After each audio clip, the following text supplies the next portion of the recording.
राधे राधे दोस्तों। आज मैं आपको श्री कृष्ण और सुदामा की एक बड़ी ही अनोखी कहानी सुनाती हूँ। सुदामा श्री कृष्ण के परम मित्र थे।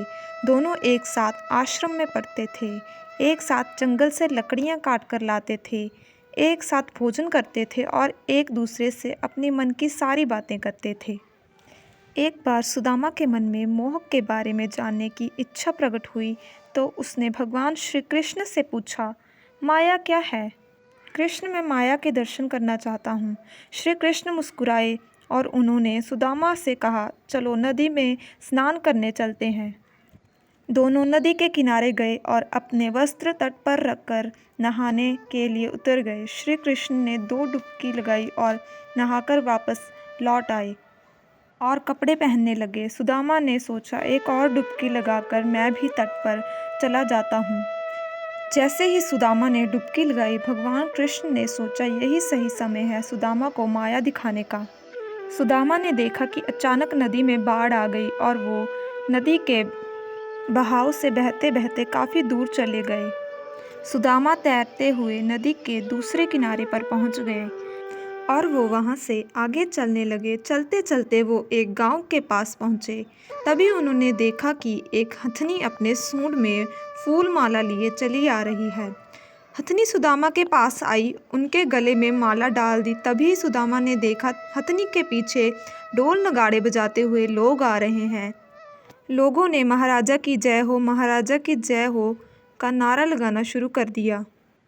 उन्होंने सुदामा को बताया, हमारे महाराज की मृत्यु हो गई और हमारे यहाँ की प्रथा है कि हथनी जिसके भी गले में माला डाल देगी वह हमारे नए महाराज होंगे। आज से आप ही हमारे राजा हैं। सुदामा बहुत खुश हुआ। रात होते ही उन्हें सिंहासन पर बैठाया गया और राज मुकुट पहनाया गया। सुदामा जी को यह सब एक स्वप्न की तरह लग रहा था।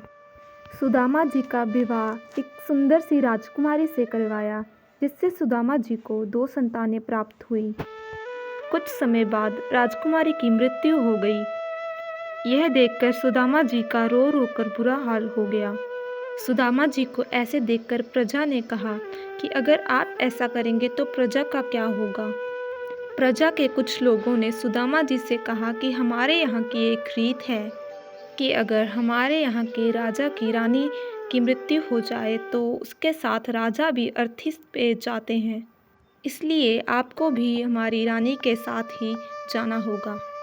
यह सुन के सुदामा जी हैरान हो गए और रानी को छोड़कर खुद के लिए रोने लगे। सुदामा जी कहने लगे, पर मैं तो इस देश का वासी नहीं हूँ। पर प्रजा ने उनकी एक ना सुनी और आखिरी बार उन्हें स्नान कराने के लिए नदी पर ले गए।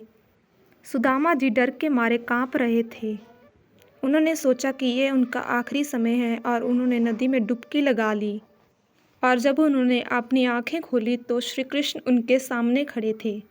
श्री कृष्ण को सामने देखकर वो ज़ोर ज़ोर से रोने लगे और सुदामा ने श्री कृष्ण से पूछा कि यह एक सपना था या सच था। श्री कृष्ण ने हंसते हुए कहा, यह एक सच था कि तुमने ही तो कहा था कि मुझे माया के दर्शन करने हैं। यह ही माया है।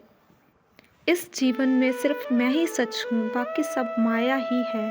तो अगर तुम मुझ पे विश्वास करोगे और मेरी भक्ति करोगे, तुम इस माया रूपी दुनिया से मुक्त हो जाओगे। अगर आपको इस कहानी से शिक्षा मिली और आपको ये कहानी अच्छी लगी तो वीडियो को लाइक, शेयर और सब्सक्राइब करें।